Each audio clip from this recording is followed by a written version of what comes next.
అది ఎవరికైనా ఎప్పుడైనా జరగచ్చు. ఆయన నాకు బయటికి వెళ్తా అంటే వదిలిపెట్ట బుద్ధి ఇదిగా ఒకరికొకరు మ్యూచువల్గా వదిలిపెట్టపోయినప్పుడు ఈ కేసులు గట్టలు కథలు వస్తాయి. అప్పుడు నువ్వు ఎట్లా మొన్నటిదాకా బాగానే ఉన్నావు కదా, ఇప్పుడు నేను అవసరం తీరిందని వచ్చావా అని ఒకళ్ళు ఈ రకంగా ఉంటాయి. న్యాచురల్, ఇది హ్యూమన్ సైకాలజీ, ఇది దాన్ని పట్టుకుని మనం మాట్లాడతాం కదా. ఇక్కడ ఏంటంటే నో మీన్స్ నో మీద మాట్లాడాలి మనం. ఇప్పుడున్న కొత్త సిస్టమ్, ఒకప్పుడు అది వేరు. ఇప్పుడు శీలం అనేది ఒకప్పుడు పవిత్రమైనదిగా మాట్లాడుకునేవాళ్ళం. ఇప్పుడు ఎంతమందికి శీలం సరిగ్గా ఉంది అంటే చాలా డౌట్లు ఉన్నాయి. అంటే శీలాన్ని శీలంగా చూస్తున్నామా లేదా అనేది పాయింట్. అంటే ఇది వరకు it was a big taboo, అంటే ఇప్పుడు కాదు, అది ఇప్పుడు మోర్ నార్మలైజ్ అయిపోయింది. సో ఇప్పుడు దానికి ఏమవుతుంది ఆటోమేటిక్గా నీకు ఇష్టం లేనప్పుడు అవుతుంది. రోజు మనకి రిలేషన్షిప్లో ఉంటున్నాం, మనం రిలేషన్షిప్లో ఉన్నామని మనం ఫేస్బుక్లో పెట్టుకుంటున్నాం, ఇన్స్టాగ్రామ్లో పెట్టుకుంటున్నాం, అన్ని చోట్ల పెట్టేసుకుంటున్నాం. నెక్స్ట్ డే ఇప్పుడు బ్రేకప్ అయిపోయామని మనం పెట్టుకుంటున్నాం.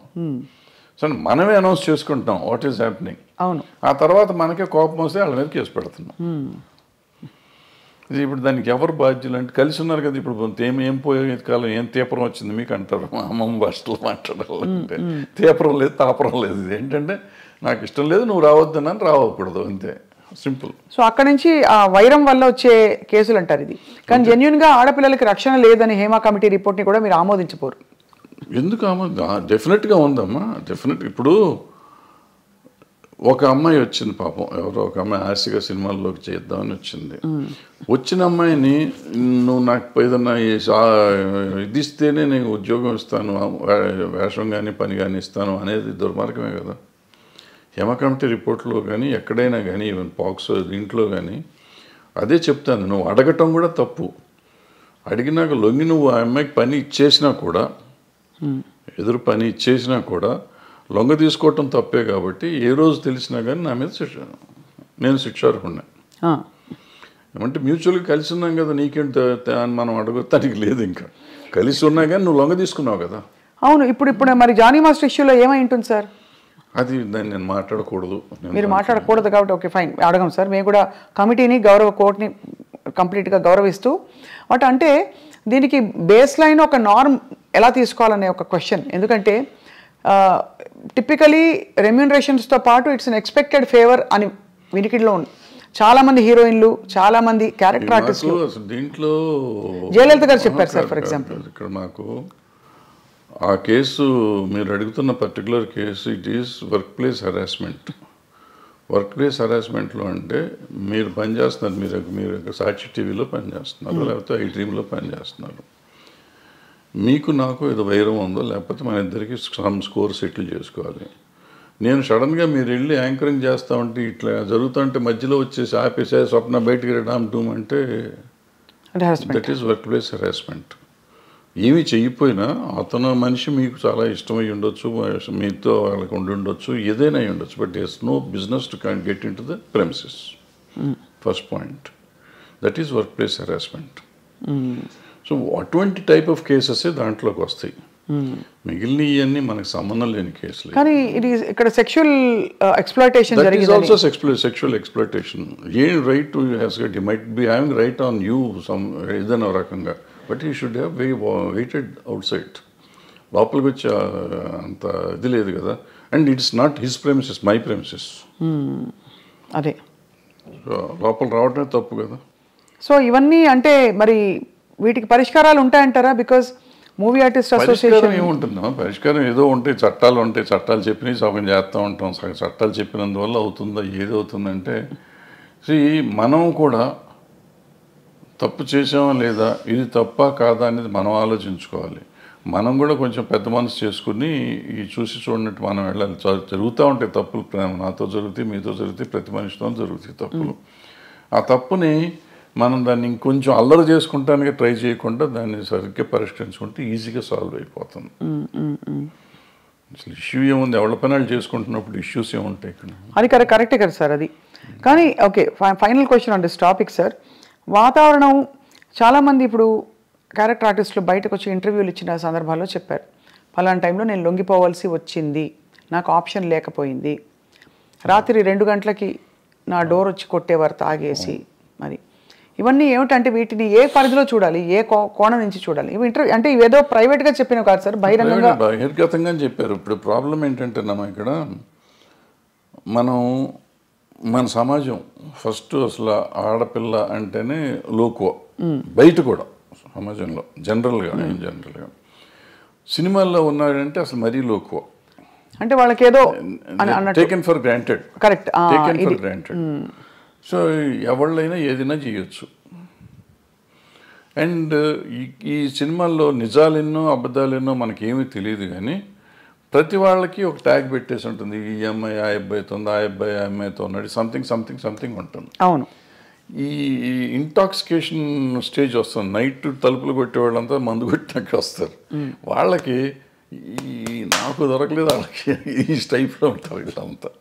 దీని మీద ఈడే తలుపు కొట్టి ఆడి దగ్గరికి వెళ్ళా, నా దగ్గర రావా, ఈ టైప్లో ఉంటారు. ఇవన్నీ ఇటువంటి అంటే ఊరికి చెప్పు, దీని మీదే కాదు, బట్ అటువంటి జరుగుతానికి అవకాశాలు ఉంటాయి. రైట్. కానీ చాలా గొప్పగా గౌరవం నిలుపుకుని అద్భుతమైన సినిమాలు, అంటే నిజంగా కళాఖండాలు సృష్టించిన గ్రూప్స్, టీమ్స్, టెక్నీషియన్స్ ఎంతమంది ఉన్నారు సార్, చాలా గొప్పవాళ్ళు ఉన్నారు. అన్ఫార్చునేట్లీ వీటి గురించి ఎక్కువ మాట్లాడతాం కానీ మనం. అద్భుతం. ఇప్పుడు ప్రతి మనిషికి వీక్నెస్ ఉంటుందమ్మా, రకరకాల వీక్నెస్ ఉంటుంది. ఆ వీక్నెస్ ఏదైనా అయ్యి ఉండొచ్చు, అమ్మాయి అయ్యి ఉండొచ్చు, కులం అయ్యి ఉండొచ్చు, మతం అయ్యి ఉండొచ్చు, ఇంకోటి ఉండొచ్చు. సో ఆ వీక్నెస్ని గురించి మనం మాట్లాడితే ఇప్పుడు మంచిని గురించి కూడా మాట్లాడవచ్చు కదా. తప్పకుండా. మంచిని గురించి మాట్లాడితే ఇప్పుడు ఈ అమ్మాయిల వీక్నెస్ని గురించే మాట్లాడితే ఇవాళ సమాజంలో ఎంతమంది నిలబడతారు? పొలిటీషియన్స్ని తీసుకోండి, సినిమా యాక్టర్లను తీసుకోండి, ఈవెన్ బయట సమాజంలో తీసుకోండి, సాఫ్ట్వేర్లో తీసుకోండి, మీడియాలో తీసుకోండి, ఎక్కడన్నా తీసుకోండి, స్త్రీయే మూల కారణం అంటారు. ఇప్పుడు నేను ఇది ఉంది కదా, ఈ కేసు ఉంది కదా, ఇది మన ఐసీఎల్ని పెట్టిన కోర్టు, అదే పాష్ రూల్స్ ప్రకారం తీసుకుంటే ఈ చెప్పిన ఏ సెక్టర్లో అయినా మగవాళ్ళు ఉంటారా? ఉండరు. కొంతమంది బహిరంగంగా బయటకు వచ్చేవి, కొంతమంది రాకుండా, కొంతమంది దాని ఇప్పుడు నువ్వు మా ఇందాక వచ్చి నీ షేక్ హ్యాండ్ ఇస్తే కూడా తప్పే, నీ చెయ్యి నా చేతికి తగిలితే తప్పే, according to posh act. Bad touch good touch అంటారు. నువ్వు బ్యాడ్ టచ్గా ఫీల్ అయ్యావు, నేను గుడ్ టచ్ నీకు ఇచ్చింది. అలా కూడా పడతారు సార్ కేసులు? బ్యాడ్ టచ్ గుడ్ టచ్ అవుతుంది కదా, ఉంది. బట్ అంటే దానికి ఒక సమంజసమైన పరిధి నిజంగా ఉండొచ్చు.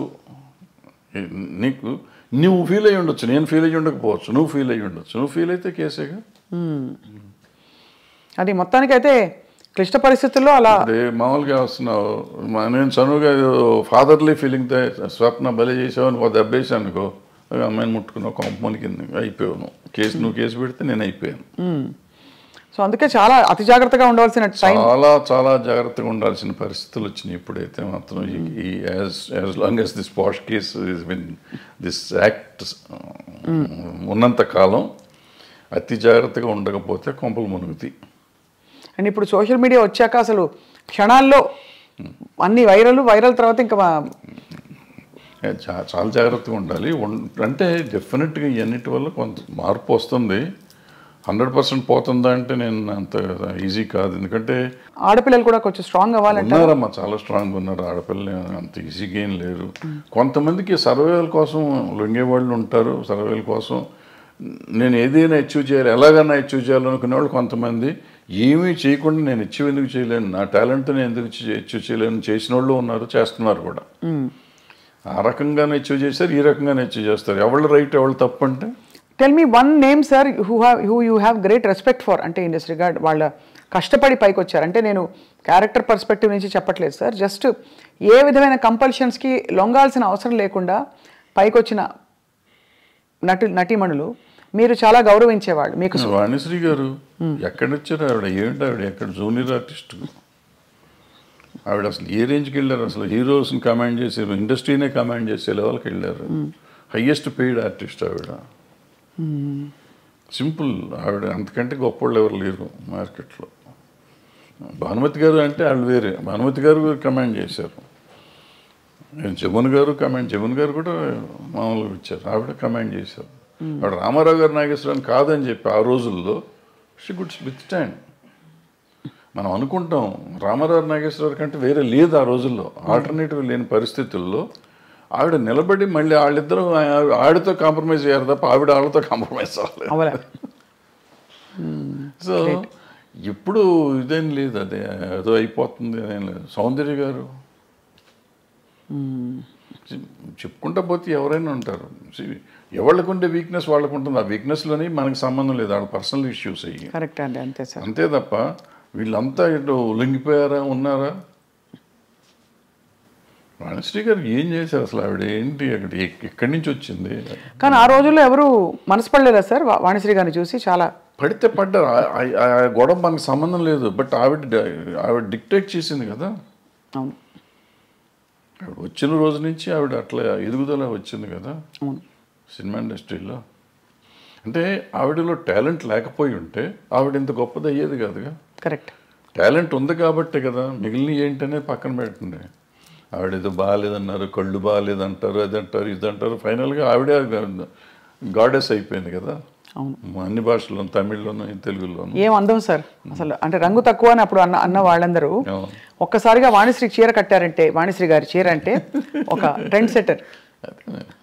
సో ఎక్కడ వాణిశ్రీ ఎక్కడికి వెళ్ళేది ఆవిడ? అందరు హీరోల కంటే ఎక్కువ హైయెస్ట్ రెమ్యునరేషన్ తీసుకుంది ఆవిడ. ఎంత సార్ ఆ రోజుల్లో? ఎలా ఉండేది ఆ రోజుల్లో 2.5-3 లక్షలు తీసుకుంది నాకు తెలిసినప్పుడు. అప్పుడు వీళ్ళు ఎవరు 2 లక్షలు టచ్ చేయలేదు. అప్పుడు ఎవరు, ఏ హీరోలు? రామారావు గారు, నాగేశ్వరరావు కూడా? రామారావు గారు ఇంకా కాదు, తక్కువ. శోభన్ బాబు తీసుకున్నాడు అప్పట్లో, 2 తీసుకున్నాడు. ఈవిడ 2.5 తీసుకుంది రోజుల్లో. మరి కాలం మారిపోయిందా, డబ్బు విలువ పడిపోయిందా సార్? రామారావు గారు కంబ్యాక్ వచ్చినాక ఆయన హైయెస్ట్కి వెళ్ళిపోయారు. ఆ మధ్యలో బడిపంతులు చేసే రోజుల్లో ఆయన 1,00,000 దగ్గరే ఉన్నారు అన్నమాట.